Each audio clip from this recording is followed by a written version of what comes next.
আসসালামু আলাইকুম। কথা বলছি doctor Tanzina Afrin, clinical associate consultant, clinical haematology and pathology, Unico hospital. সামনেই শুরু হতে যাচ্ছে আমাদের মুসলমানদের জন্য অত্যন্ত গুরুত্বপূর্ণ একটি ধর্মীয় মাস, রমজান মাস। তো আমাদের ব্লাড ক্যান্সার রোগীদের সবারই প্রশ্ন থাকে যে ম্যাডাম আমরা এই মাসে রোজা রাখতে পারবো কিনা। তো আজকে এই সম্পর্কে একটু আলোচনা করব। তো রোজা রাখলে আমাদের ব্লাড ক্যান্সারের রোগীদের কোনো উপকার আছে কিনা এটা অনেকেই জানতে চান। আসলে বিভিন্ন গবেষণায় দেখা গিয়েছে যে রোজা ক্যান্সার সেলের বিভাজনকে কমিয়ে দেয়। তো ক্যান্সার সেলকে বিভাজনকে কমিয়ে দিলে আলটিমেটলি কিন্তু ক্যান্সার সেলের গ্রোথটা কমে যায়। এছাড়াও রোজা রাখলে রোজা ক্যান্সার সেল থেকে অক্সিডেটিভ ফসফোরাইলেশন অ্যারোবিক গ্লাইকোজেনের মাধ্যমে নিঃসরণ করে, যার ফলে কিছু রিঅ্যাক্টিভ অক্সিন স্পিসিস তৈরি হয়। এগুলো ক্যান্সার সেলকে অ্যাপোপ্টোসিস করে বা মেরে ফেলে, যে এটার মাধ্যমেও কিন্তু ক্যান্সার সেলের গ্রোথটা কমে আসে। এছাড়াও রোজা রাখলে রোগীর শরীরের ইমিউনিটি বুস্ট আপ হয়, যেটা রোগীদেরকে ক্যান্সারের এগেনস্টে ফাইট করতে সাহায্য করে। আর যেহেতু রোগীর ইমিউনিটি বুস্ট আপ হয়, তাই কেমোথেরাপি এবং রেডিওথেরাপির ফলে রোগীর যে সকল সাইড ইফেক্ট হয় সেগুলোর এগেনস্টেও বডি খুব সহজে সেটাকে রিপেয়ার করে ফেলতে পারে। এজন্য তার সেটার সাইড ইফেক্টগুলো কম হয়।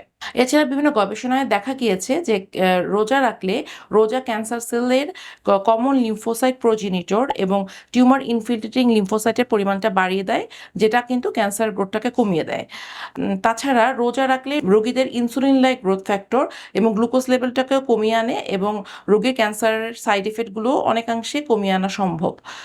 এছাড়াও রোগীর বমি বমি ভাব এবং হজম এই ধরনের প্রবলেমগুলোও কিন্তু রোজার মাধ্যমে ইমপ্রুভমেন্ট হয়। এজন্য ক্যান্সার রোগীদের জন্য আমার দিক নির্দেশনা হলো আপনি অবশ্যই আপনার ডক্টরের সাথে আলোচনা করবেন। ডক্টর আপনার সার্বিক অবস্থা বিবেচনা করে আপনাকে বলতে পারবেন যে আপনি এই মুহূর্তে রোজা রাখার অবস্থায় আছেন কিনা।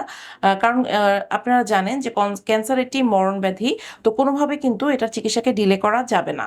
এই জন্য আপনি যদি একদম শিডিউল কেমোথেরাপি নেওয়ার অবস্থায় থাকেন, অথবা কিছু কিছু পেশেন্ট আছে যারা টার্মিনাল ক্যান্সার স্টেজে থাকে, যাদেরকে আমরা প্যালিয়েটিভ ট্রিটমেন্ট বলি, মানে যাদের তেমন আর কোনো চিকিৎসা আর কি নেই এবং রোগীদের অবস্থাগুলো অনেক খারাপ থাকে, এই মুহূর্তগুলো রোজা না রাখাটাই ভালো হবে।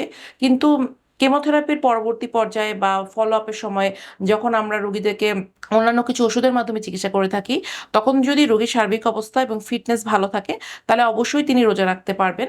সেটা তিনি তার ডক্টরের সাথে পরামর্শ করে তার ওষুধগুলোকে সেহরি এবং ইফতারের সময় অনুযায়ী পুনর্বিন্যাস করে নেবেন। আর রোগীদের জন্য কিছু পরামর্শ হলো, তারা অবশ্যই সেহরি এবং ইফতারের সময় বেশি করে পানি পান করবেন। 8 থেকে 10 গ্লাস পানি অবশ্যই পান করতে হবে এবং তারা অবশ্যই বেশি ভাজা পোড়া মশলাদার যুক্ত খাবার, তৈলাক্ত খাবার এবং বেশি মিষ্টি জাতীয় খাবার এড়িয়ে চলবেন। অবশ্যই খুব একটা ব্যালেন্স ডায়েট খাবার আপনার খেতে হবে। বেশি ফাইবারযুক্ত খাবার যেমন ফলমূল এবং শাকসবজি, যেটাকে ক্যান্সার ফাইটারও বলা হয়, সেগুলো খাবার খেতে হবে। এবং রোগীদেরকে আমরা বলি যে আপনারা একবারে বেশি না খেয়ে অল্প অল্প করে বারে বারে খেলে তাদের হজম করতে সুবিধা হবে। এছাড়া এখানে কিন্তু রোগীদের ফ্যামিলি মেম্বারদেরও একটা বড় রোল আছে। তারা অবশ্যই রোগীকে ইফতারির সময় তাদের জন্য যেসব খাবার প্রয়োজনীয় সেগুলো সার্ভ করবেন এবং যেসব খাবার বর্জনীয় সেগুলো অবশ্যই তাদের সামনে পরিবেশন করবেন না। এছাড়াও রোগীরা যদি ইফতারে কিছুক্ষণ পর একটু হাঁটাহাঁটি করেন, তাহলে খাবারটা তাদের হজম করতে সহায়তা হবে এবং তাদের মনও প্রফুল্ল থাকবে। এছাড়া এই রমজান মাসে রোজা রাখার সময়ে যদি রোগীরা কোনো ধরনের অস্বস্তিতে পড়েন, তাহলে অবশ্যই তাদের ডক্টরের সাথে যোগাযোগ করবেন।